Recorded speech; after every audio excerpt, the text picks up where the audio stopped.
Reverend Cindy Pincus. I almost said Pastor Cindy Pincus, which isn't not true, but just not what I usually go by. And this is our free intro class for how to be a healer. So we'll be discussing a couple of general themes on what it means to be a healer, and then probably get into some specifics, just because I believe that specifics and examples always help us learn the best. This is an intro class for the larger in-depth class, just how to be a healer. So it's an opportunity for you to just, look within yourself and see, is this the path that I'm meant to follow? So I'll just start by saying what I mean by healer when I say how to be a healer. And I'll also preface it by saying that I do believe every person on this planet, every being, is meant to be a healer in a certain sense. Healing to me just means a remembering of wholeness. We might say it's a return to wholeness, but there's a foundational belief that I practice as a healer, that everything is already whole as it's meant to be, that everything is in its original state, and anything that appears to be broken or unhealed is just a part that is not yet remembered or realized that it's part of the whole. So that's why I believe that every human being, at least on this planet, it has the capacity to be a healer. It's kind of our birthright as whole beings who are just having an adventure through what appears to be unwholeness, and they'll say, that's where I start every healing that I do. So whether this is me sitting with someone as a healer, I'm here to offer you healing, whether it's me listening to a friend who's sharing something difficult, whether it's me sitting with myself feeling like I'm challenged beyond my ability, I'll always start with the premise that the blueprint is intact, that everything is all right, that this person or this situation is already whole, already has the full presence of spirit. And so then my job throughout the rest of that healing or that conversation is simply to look at the places and the parts of this person or myself that believe they're not in touch with spirit, and look with the eyes of spirit, which you might call the eyes of love or the eyes of compassion or the heart of the Buddha, the heart of Christ, until that part that believes itself separate realizes that it's not at all. Not only is it not separate, but it's actually sitting in the middle of wholeness, in the middle of spirit. And in this way, any pattern that may be causing disturbance or strife or difficulty or struggle is like what's the word I'm looking for? Dissolved back into spirit and has a realization of itself as connected and as whole. So, I always start with that because that's how I start my healings. That's the premise of healing as I've been taught it by many, many different teachers, to recognize that it's always spirit, or as some of the teachers from the Power Path say, all is spirit, as am I now, right now. All is divine, as am I. All of it, me too. All is sacred, as am I. And beginning from that premise is really powerful, really important. What was the other part? I forget. Just kind of beginning from whatever your tradition is, knowing and recognizing what's the greatest wholeness that's here, and saying, all is Christ, as am I. All is Krishna, as am I. All is the Buddha, as am I. All is consciousness, as am I. And no exceptions, And so putting that out there to begin with, I think, is a really important part of healing. And that's one of the things that we'll be addressing much more in depth in the course is, okay, so we can say that, but how do we see it? How do we make it real? How do we enact it? How do we feel it and sense it within our body? Where does it live within our body? Because another thing that I think is important as healing is that it's like we can intellectualize healing a lot, or I'll speak for myself. I live in a very highly intellectualized Western culture where thought and mind are given supremacy.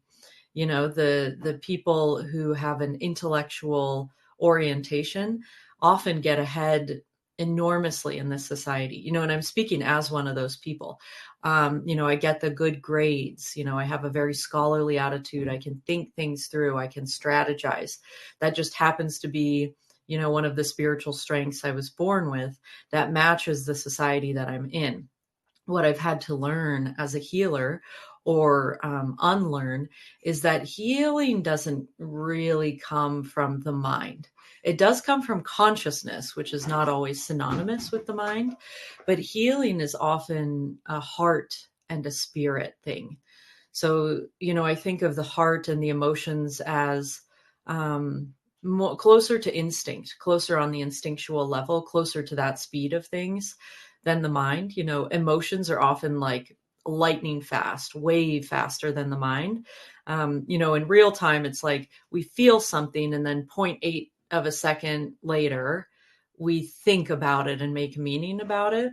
And that seems pretty fast, but it's actually not when you're working at the light speed possibility of healing. So you have emotions happening and then spirit, which is eternal, no time. And that's actually where I find that healings work the best, when I'm in my heart and I'm in my spirit and keeping the mind out of it.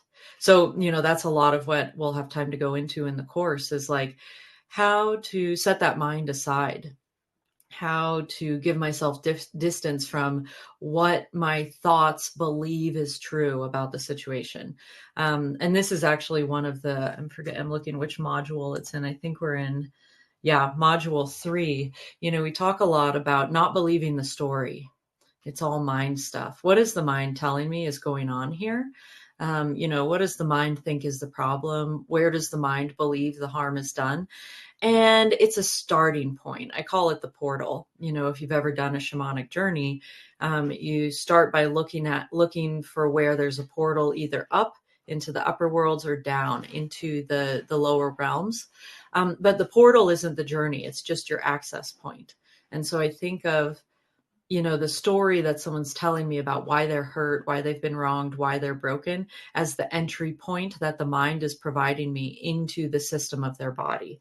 So when I'm doing healings, especially psychic work and clairvoyant work, and someone starts talking about what they're struggling with, I watch in their energetic body for where does it light up. I'm like, oh, right shoulder. Okay, there it is. That's my portal. So maybe it's there, but I keep an eye out for how does the energy move once it's been lit up? Does it move into their heart chakra, their sense of self-worth? Does it move into their communication space, their throat, and their literal vocal cords? Or does it move up to the mind? Okay, then it's really a mind story.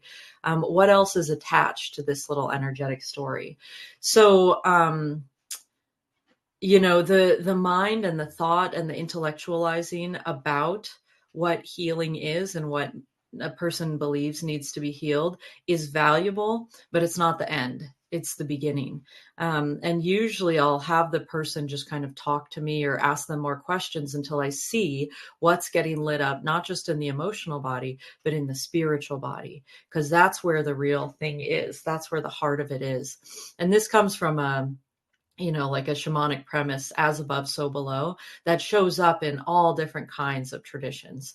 Every shamanic tradition, spiritual tradition, and even religious tradition worth its salt, relies on that premise, the as above, so below, and I was chatting with some of the participants just before this course started about the, claiming our healing, asking for the big healing, even before it manifests in the physical body.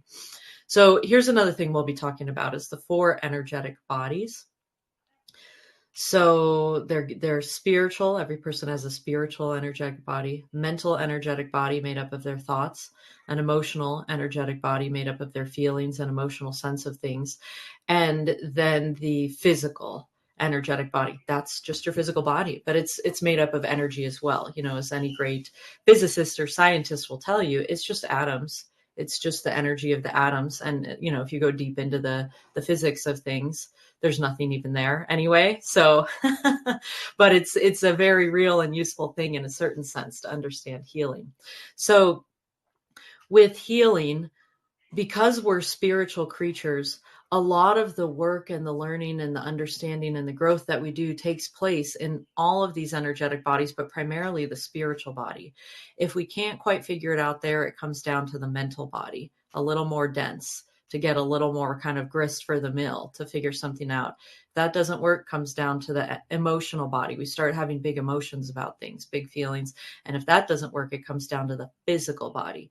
So by the time someone has a physical manifestation of some kind of illness or disease, it means that the person's working it on all levels. And it means that it's a really important thing for them, a really important lesson for them to learn. The spirit has brought it all the way down to the physical and through all of those energetic bodies in order for them to really access the fullness of the lesson. So I phrase it that way because I think in the spiritual healer world, there can be a sort of like guilting or shaming of folks who can't heal their physical disease. But I really don't see it that way at all. I just see it as the fact that, the spirit or that person's soul believes that this lesson is so important that it's coming all the way into the physical realm. And so when I see some kind of physical, illness, difficulty, challenge show up in a healing, I'll say, okay, this is really important for this soul, and let's like really look there and see what it is. I think also in our intellectual world, we have a tendency to want to ignore the body. And so, another thing that I kind of pay attention to when someone's having a physical challenge is that the body's really speaking a truth, speaking something really loudly, giving the person a really clear and distinct opportunity to address whatever the spiritual lesson is. It's funny, as I said that, something started itching here. And I'm laughing because it's like my collarbone, which, the collarbone in the map of the body, which we'll be going over in the course, is about joy. And I sure am a serious little scholarly person, and I don't put a lot of joy into my life. So I'm just going to listen to my body, listen to my own teaching right now in that moment, and maybe give myself some joy today. So there you go. If you're a healer and you know all of these systems, then you can pay attention to like the words coming out of your mouth at the same time and what's happening with your body. And, I can hear my husband laughing at something in the next room. And there's just something in me that's like, you need more joy, Cindy. So, that kind of really nicely segues into, we'll jump back to the first module of what we're covering in this course, which I call Physician Heal Thyself. So my teachers at the Boulder Psychic Institute, who are pretty big teachers of mine, but other places, teach that healing happens at home first. And a lot of their teachings are actually about, any healy that you sit with, anyone you sit with, if you're an older soul, actually any age, but if you're an older soul and can pay attention to, they're sitting with you to heal you as well.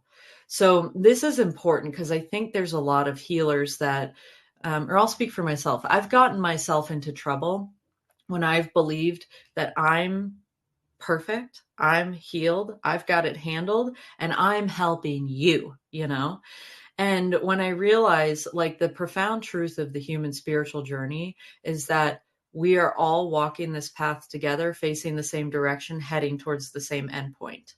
There's a few and increasingly more souls who have reached that endpoint and are coming back to help us along the way. But I'm not one of those souls. And so when I can not yet.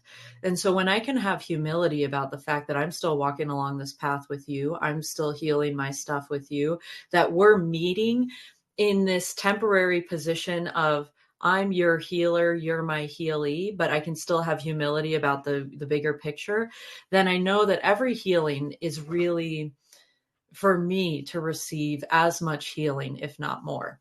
And so when I operate from that premise, then I can have humility about the fact and understand the fact that I need to take care of my healing first. So this shows up in like the codependency and Al-Anon traditions, put your oxygen mask on first. In some of the psychological attachment traditions, attachment style, make sure that you're tending to your own attachment style first before you expect someone else to meet your needs. Fill your cup first so that it can spill over into other people's. Like, this isn't just a shamanic or spiritual tradition. This is It's part of any wise emotional mental practice as well. It's part of any physical practice as well. If you have a physical limitation, temporary, like an illness or something like that, take care of yourself. This is showing up in the professional workplaces too. If you need a sick day, take your sick day. I work in medical care in a nursing home, as one of my jobs.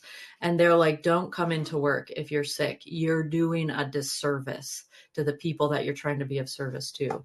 So that's a big part of why I made that the whole first module of how to be a healer, is because to be an effective healer, I need to be tending to my healing too. And if I don't, I burn out, and this is becoming a big buzzword in the professional realm, is to burnout, avoid burnout, watch out for it. That's what it is. It's people not tending to their healing first, out of the belief that other people's healing is more important than their own. And it's just not. I think there's a way that we can be conscious of the fact that being of service to other people is the way that we all get there together. But it doesn't mean that we're of service to other people at the detriment to ourselves. So, part of module 1 is just like, here are some of the biggest ways that I found to tend to my own healing so that I show up in a good way for other people. So, for example, having a tradition and a lineage that supports me, having my own mentors and healers that support me.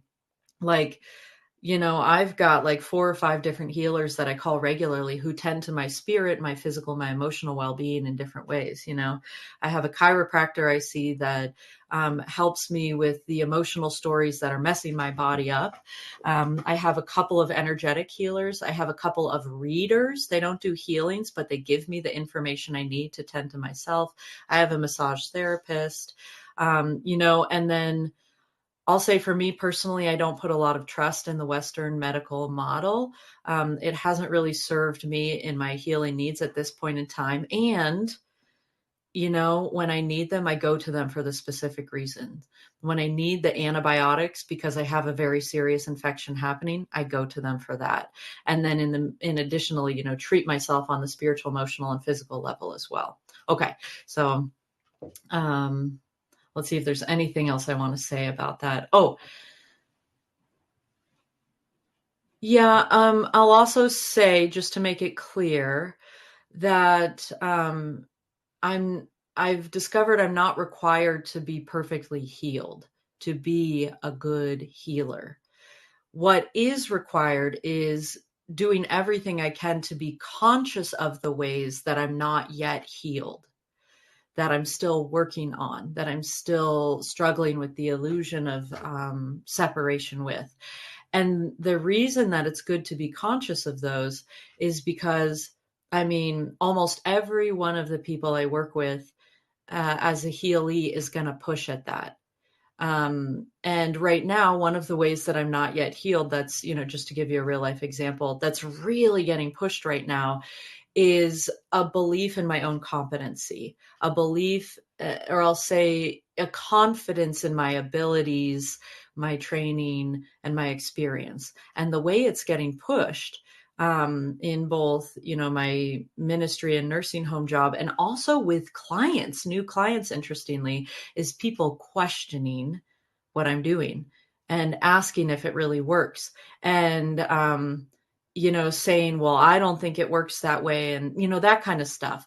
And it's really interesting because when I have, when I feel competent and confident and secure and settled in what I'm doing, and know that I have spirit at my back, and know that I've been working with God on whatever it is, people can, make an inquiry into my competency all day. And I'm like, oh yeah, glad you asked. Here's what it is. But I've been not kind of tending to that lesson for myself. And so, a client asked recently, right in the middle of the session, just flat out said, no, that's not what it is. Even though I'm like, I'm certain that's what it is. And I got flustered, and for the next 15 minutes, what I was working in that healing session was my own energy, and just trying to maintain a professional facade for the client, which became even more difficult, of like trying to be professional and this is coming up and I'm activated. But, if I'm in a place where I'm like, I know that I'm working on this, I know that I'm healing this, and a Healy says to me, well, I don't agree with that. I don't think that's right. I can say, oh, how interesting. Tell me more about that. And then we might discover something under there. Like, maybe we discover that they have energy in their space that invalidates them. And they're really working on wanting to stand up for themselves. And so, if I can be grounded in myself, I can offer that to them and be like, oh, there's actually some priest energy in your space. It looks like a history of, Sunday school where you asked a good question and you said that doesn't make sense to me and they squashed that and you still have that pain in you. Now, all of a sudden we've opened up a deeper healing in there, which is of great service to both them and me. Because all of a sudden I'm remembering, when I had a good question as a 5-year-old and an adult that I made nervous by asking that question squashed me, but now all of a sudden we're both getting healing. Okay. So that's what I'll say about that. And I'm going to pause here and see if there's any questions or feedback or comments that anyone would like to make at this point. No, I'm good. The only question that I have is I feel like I missed some of the things you listed out of like mentors, healers, other support. Just want to make sure I was capturing all of that because I know I'm doing that for myself right now too. So just wanted to make sure that I wasn't missing another descriptor. Yeah. Well, here's what I'll say. I'll start with what I described as the 4 energetic bodies. Mm-hmm. And I just kind of check in and see if each of those are being tended to. Okay. And it doesn't have to be perfect all the time, but one of the things my mentor says is tend to the shark that's circling closest to the boat. And so I look there and say, okay, my emotions are kind of like running the show. Let me get some emotional support. Okay, that's helpful. Thank you. That's all. Yeah, thank you. And Angie, it looks like you thought of something. I did. So I'm in a WhatsApp group with some of the classmates that were in our class last year. And it's a general group. They're going through the medicine wheel again. That was the premise of it. And we meet once a month. So how can maybe this is beyond the scope of time you have right now. How can I can ask people if they want to join. How can I get some support, the energetic supports that you were talking about? You have healers that you share with and regularly. And maybe that is beyond this time you have right now, but I'd love to talk to you about that sometime, how I can ask for people and start in a separate little group that's with just some bullet point guidelines, just that I might get from you sometime. Yeah, I think we have time to address some of that right now. And let me clarify what I hear in your question. It sounds, so are you asking for like a colleague or peer group of people that you can reflect with as you go through this work? Or are you asking, how do you get connected with folks who provide care services to you? Well, my assumption is if I did that, I would be paying for sessions with people, which I would absolutely love to be able to do, but I'm not able to do. So I have one person I meet with every week who's a very experienced healer, Betsy Bergstrom, and the Michael Harner, all the courses, and they mostly we chat and do give advice and support. But I also have this group of classmates who they trade ceremonies. So, if someone feels, they usually are coming in saying, I feel like I need a soul retrieval, or I feel like, sometimes they just say, can I help me? And I offer illuminations. That's sort of my full scope thing that's most empowered. And but how can I ask for a group of people, I would just post it and create that, or and maybe I'm not aware of their ability to support in the way you're talking about. Perhaps that's an issue. I don't know. I'm just saying that's the group I have access to. I don't leave home very much. I can't drive anymore. I don't drive anymore. And so I don't collect people out in my life anymore, like I would have a couple years ago and all the years before, had I known about this. And so my online group is just a place I thought I might start. I see. Yeah. You know, the answer, when I've asked that same question in my life, the important part for me has been to do exactly what you just did, to ask, to begin speaking out loud, the desire that you have, including just the very human admission of, I don't even know where to start, but I would like a start. And there's, yeah, as you say, there's all different kinds of healers and support folks out there, some of whom charge money, some of whom charge a lot of money, some of whom do trades, some of whom give it for free, just depending on their tradition. So, you know, the other thing is whenever I'm in need of something like this, some kind of healing, I have a particular idea of how I think it should come about. And what I found is when I talk directly to spirit and say, okay, not only am I in need, but I'm ready to have this thing addressed, whatever it is in my life. I'm ready to have it healed. I'm ready to have someone help me shift my perspective on it. You know, Spirit, you've put this challenge in my life. I'm ready for the path to open for me to walk through it. You send the right people my way, and I'll do what I can. So it's just amazing that you have this group online already, you know, some communication happening. And the people that I've seen receive the help that it sounds like you're asking for, just put it out there and say, here's the help I'm asking for. Does anyone have referrals? Here's my resources. Here's my ability to trade. You know, you've come to this class today and you're speaking it out loud here. And you know, who's really listening when you say it, like I said, is not the other people, it's spirit.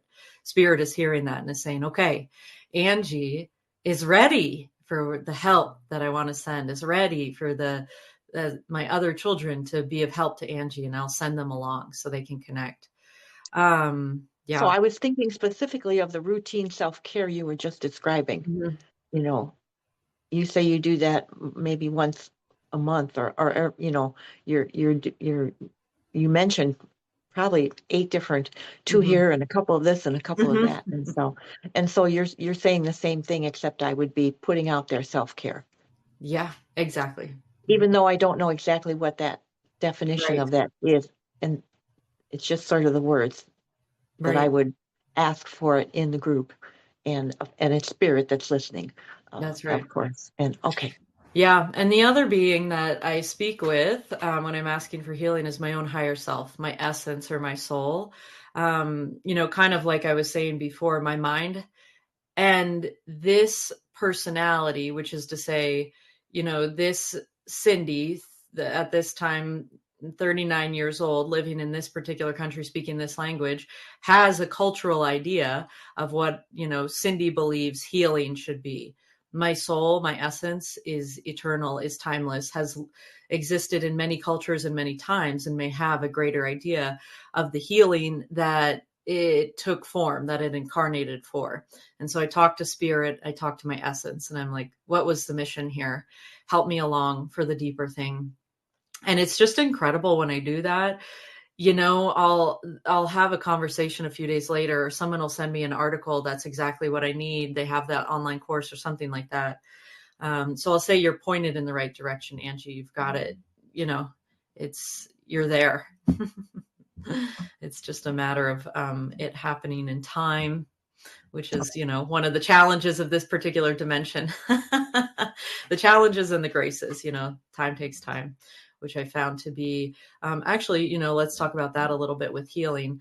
You know, there's this other part of healing that is a bit of a paradox to engage with as a healer. Just the time takes time, balanced with the paradox that miracles can happen instantaneously.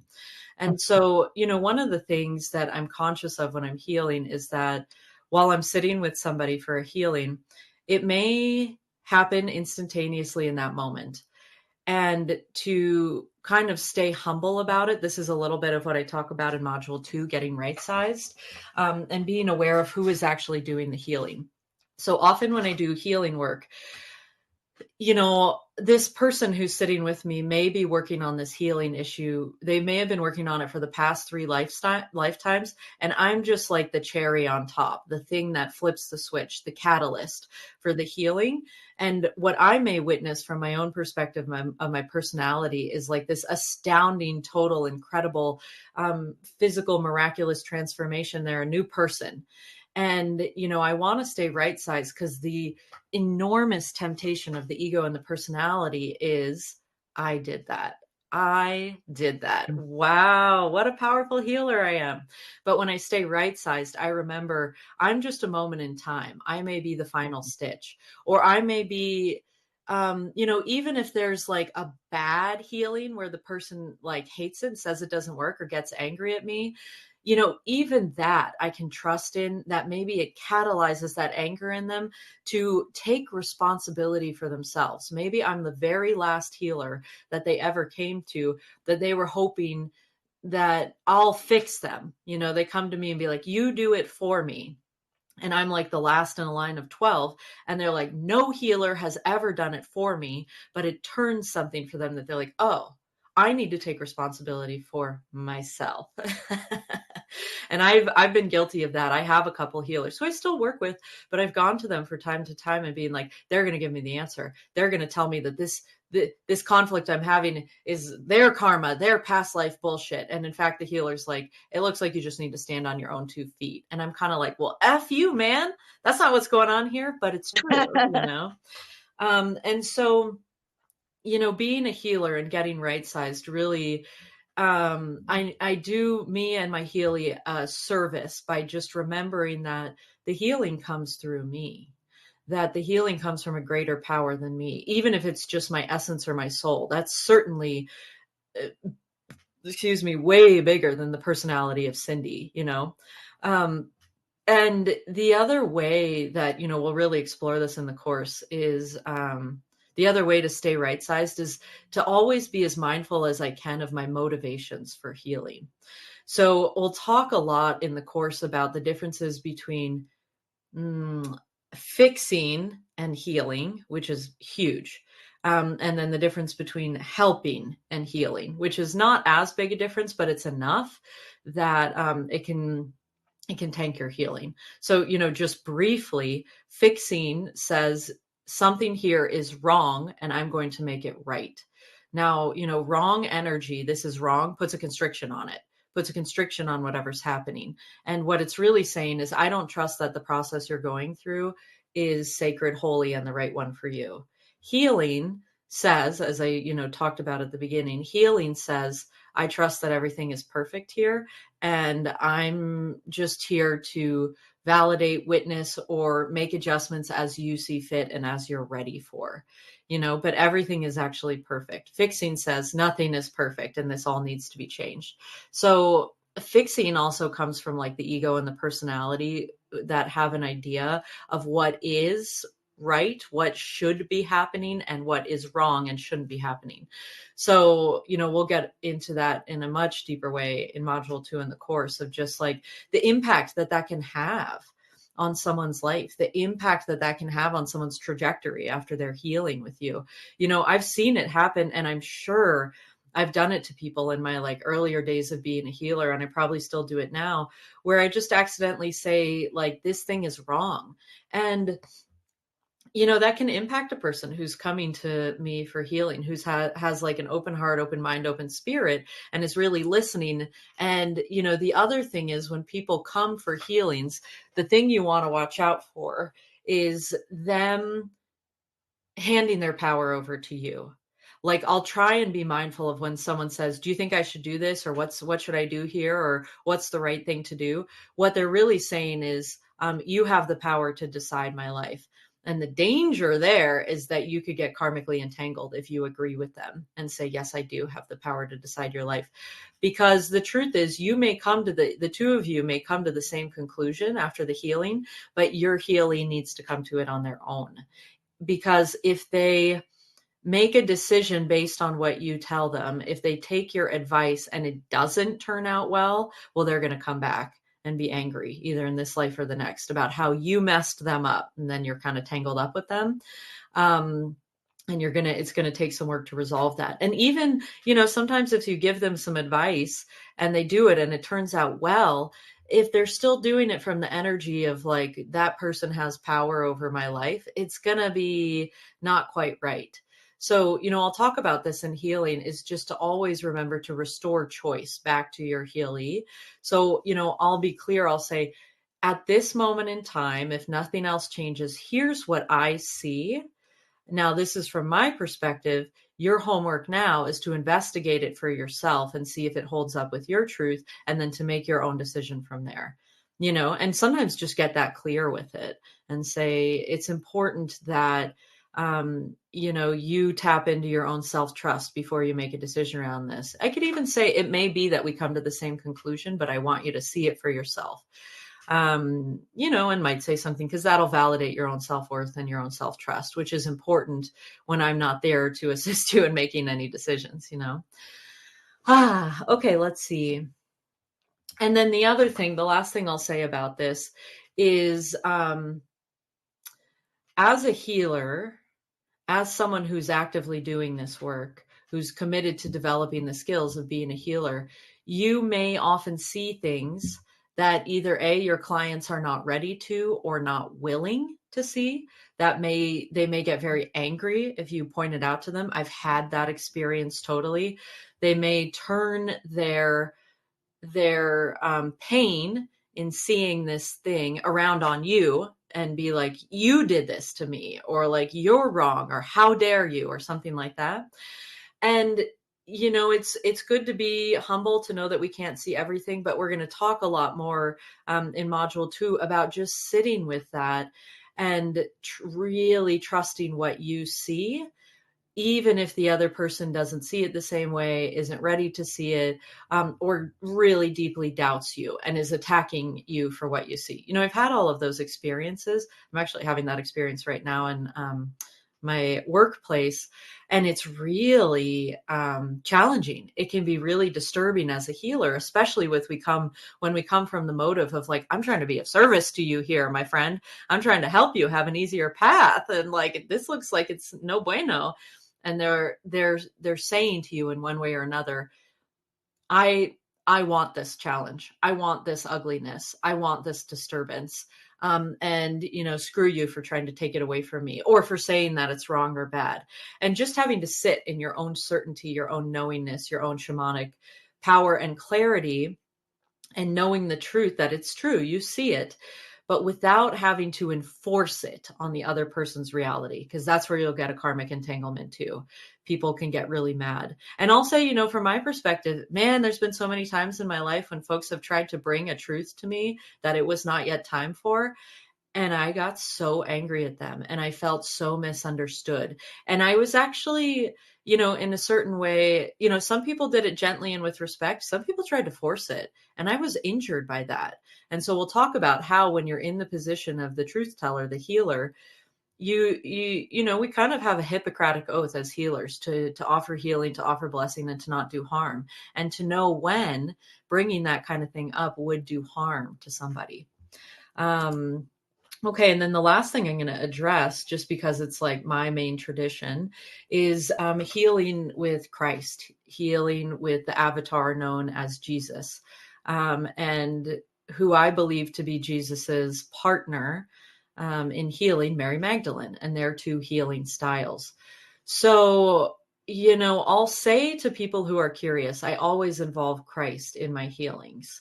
The reason is that my experience of an understanding of Christ energy, the anointed energy, is that it's the Christ frequency, or the Christ vibration is a frequency, is a vibration. It's the highest possible vibration for physical matter before you pop over into the astral and into spirit. So I bring Christ frequency into all my healings, to address all of those, those levels, because it hits every energetic body and particularly the physical body.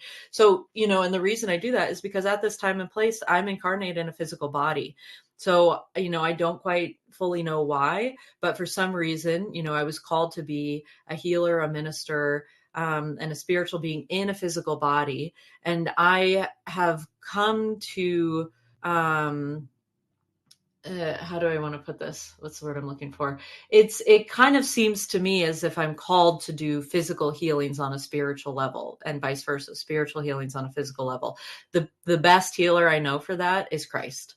And so, I tell almost none of my healies, hey, FYI, working with Jesus here and Mary Magdalene over here, but I ask them to be my support system in the healings. And I ask them they're my teachers, they're my guides, they're my friends, and they bring the highest healing, when I allow them to work in the healings.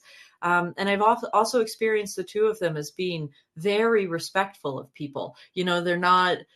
They have no interest in Christianity. I'll put it that way. They have no interest in the religion of Christianity. As I've spoken with them, they find it to be, a useful path for spiritual development for some people on this earth. It wasn't their path. They followed another path to their spiritual realization. And there's parts of, religion that they say, yeah, that's useful for helping people understand what we're trying to teach.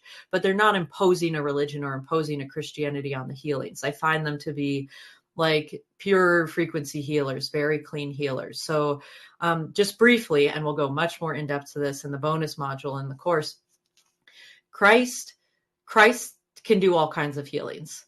Christ enjoys, and Christ's specialty is the removing of disharmonious energy, the pulling it out.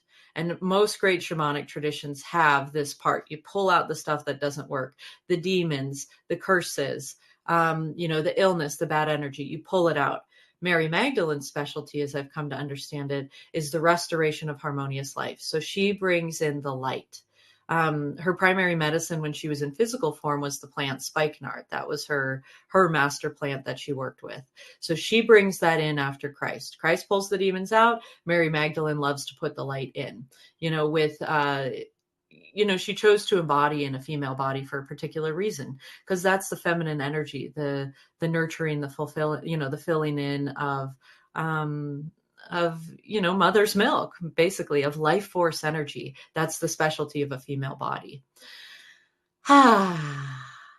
I think that's all I have to cover for this time this morning. So the last thing I'll say is that in the module, in the course, How to Be a Healer, I also find that it's important to put this into practice. So we have 3 practica in the course where I give you as many tools as I can to put all of these teachings into practice, into embodiment, into the incarnational realm, and then the emotional, mental, and spiritual realms, so that you can feel for yourself, both with you and your healee, what does healing feel like? What happens with healing? What are some practical tools? I always say I'm a double Virgo and very pragmatic. So I like the practical tools. It's like all well and good to talk about what healing is and to have the high spiritual values. But if you can't bring it into the physical reality, it's not really healing. It needs to be practical. That's my perspective. Okay, that's what I've got. I'll open it up to questions or comments. Yes, go ahead, Angie. So when I'm doing ceremonies, I've learned to call in, all last year, Jaguar and Sachamama, and those energies, Jaguar particularly, call them all in to begin with. And I can feel them, and they're there, and they work. They work for me. I can't see them. I don't have any shamanic sight. I can't see the disharmonious energies in anyone's body, at least at this point. And then in this year, I've been learning about ancestors, primarily because that was a big hole in my, I'm sure that's why it came to me, but I've been calling in ancestors. I feel like I have an abundance of spirits to call in. And you're talking, I'd love to call in Christ and Mary Magdalene. I mean, I can feel it when I can feel that energy. The client comes back and tells me what happened. I'm not sure what's going on, but some very perceptive ones, my classmates, a few of them, they've come back. I mean, they're there. The ancestors there. They came. They worked on the intrusion. They pulled it out. They sewed her up. I mean, it was amazing, the story. And so they're doing what they're doing exactly what was described to me in what I'm learning from Daniel 4. And so how many do you call in? I feel like I have like 8 at least now, and and so do you just focus on those 2, or perhaps that's your main, because you came that way, that's your main thing. But they're also helpful when I ask them to come. And I feel like I have holes because I can't see, I'm trying to fill in with more learnings, and I don't think it's that. I Yeah. don't think it's more information I need. It's my own healing, which is a proceeding now. When I relax into it, I find more things that come up. And so, but how many? Yeah. That's a complicated question, probably, but maybe not. And so, is there such a thing as calling in too many? I've Yeah. called in it's her ancestors that came, and a couple, and another person too that I worked with. And I call them both. I mean, I call them mine, but I just call hers in. And so. Well, here's what I'll say. It's an excellent question. And what I have found is, I call all of these beings, including the ones that you mentioned, the spirits of the animals, the spirits of the rivers and the forests, the great enlightened masters, all of these, there's endless allies available. Yeah. So as I've been taught, these allies have their specialties. And so, just being aware of, you mentioned Sachamama, which I understand to be, the great river, the great feminine spirit, and Pachamama too, the great earth.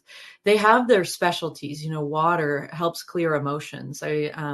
There's a couple of rivers I visited in my life, and I've, asked for a relationship with them, and made offerings and told them the kind of work I do and asked if they'll work with me. And when I see someone has an emotional blockage or something like that needs flow, I call in Ucayali, I call in Colorado River, I call in Rio Grande and say, will you as a spirit help me with that?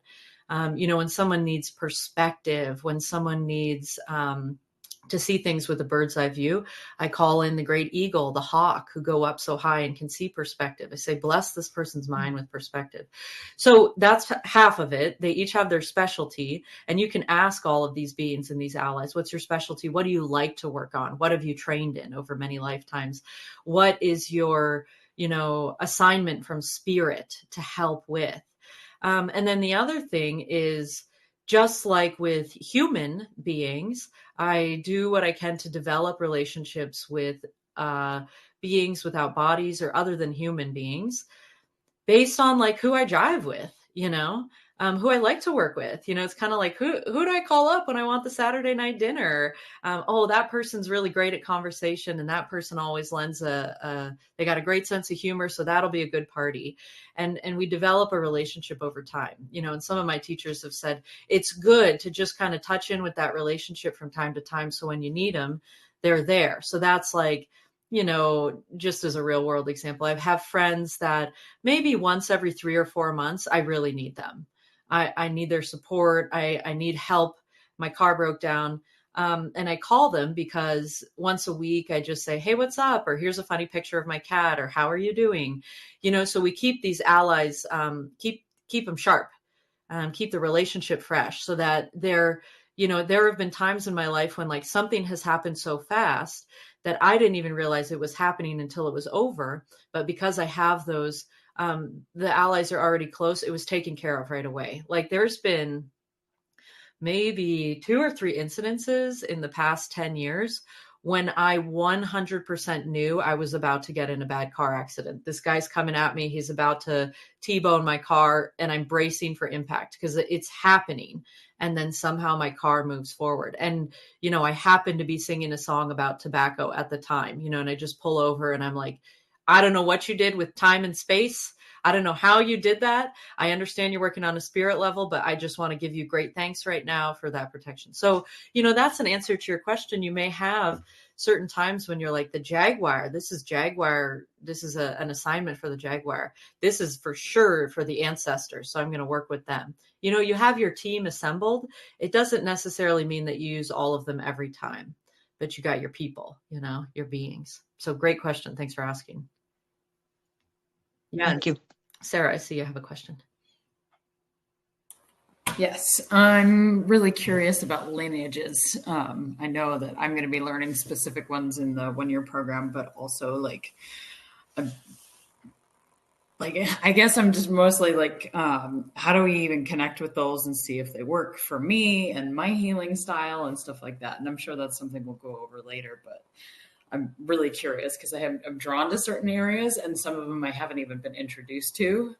So, for example, definitely the Lakota lineages and lineages in Africa. So I'm feeling those come up. And so I'm curious about all of them, but also I know that just from what you've shared already, just asking spirit for those, put me in the right timing and on alignment with the mentors and teachers to teach me on these things.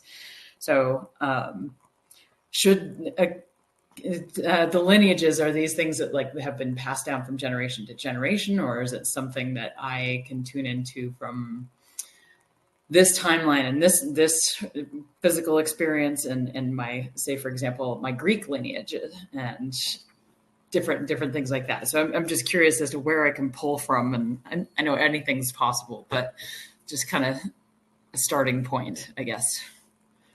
Yeah, totally. Curious. Yeah, what I found to be successful for me is, first of all, knowing who I actually am and what my genetic lineage may be, because that's in the body, right? So it's one that I absolutely carry no matter what. And then knowing, my thought just left. And then having diplomacy when encountering new lineages, I think is really helpful. And I'm thinking specifically I was sitting in a ceremony as a guest in a Lakota tradition. And a tradition that also, is a particular ceremony that's embraced by other folks, Plains Indian folks. And as I was sitting in that ceremony, there was a man who was an integral part of conducting that ceremony and had been doing so for years. And this man was a Nordic man. So, not Lakota, not Dene, not Navajo, but had been in that tradition in a respectful way. And what he shared was that he touches in with the gods of his lineage first, the Nordic gods, and asks them to make the introductions to the gods of the lineages, the spirits of the lineage of whatever he's encountering at that point in time. So, this is an enormous topic that we're touching into. So right. I just want to validate that it's way, way bigger than what we'll be able to address today. And just know that, just say it's really big what you're asking. And there's been a lot of harm done by folks, at least from my culture, trying to take from indigenous lineages and non-European lineages. And I have found, from the wise elders in both traditions, that there is absolutely a way to do it with respect, with diplomacy, with awareness of who I actually am and awareness of who you actually are, that there's ways to connect and share deep spiritual traditions in a way that strengthens and honors and blesses each side. So the best word I have for that is just diplomacy and humility. And giving myself permission to be curious, because there's beautiful traditions in the Americas, on Turtle Island, as they say, astoundingly powerful traditions, ancient traditions that have so much good healing in them that, as you'll probably encounter, have teachers and elders within them who just want this good healing out in the world in a good way. So yeah, great question. Okay, so to piggyback on that question, to get me started, how do I tune into what my lineage is, my genetic lineage, the starting point? Where can I look at first? Yeah. Because Mormonism isn't really my Yeah, right. I mean, like I know you personally, so I'm just thinking back. If you're fortunate enough to be able to go back a few generations and to know what part of the world your grandmothers, great-grandmothers, great-great-grandmothers came from, that can give you a start, pointing you in the right direction. Okay. And then after that, not everyone in the kind of world we live in knows where they came from. I don't think that's the right thing or the good thing, but it's just the truth, it's just the truth. And so if you can go back to the land your body was born on, there's many traditions believe that the place where the soul entered into the world is really important. And of course, your physical body itself was formed from the elements of wherever you were born, because that's where the water came from, the food that, your mother ate, and that kind of stuff. And you can start there and just have a connection to that, or respect to that, because it's part of your physical lineage as well. Even if that lineage does hold colonialism in it and all that kind of stuff, it's just a reality that your body was formed from that land. So okay. Yeah. Luckily my mom does genealogy and she has gone back to year 1400. So I have so you could have a pretty good idea to have access to. Yeah. So that's awesome. Cool. That gives me a good starting point. So thank you. Yeah. Okay. Any last questions, comments, or thoughts? I'm excited. Oh, thank you. Thank you so much. Really, really beautiful to be with you all. All the information, if you want to go deeper for how to be a healer, will be in the description. Thank you.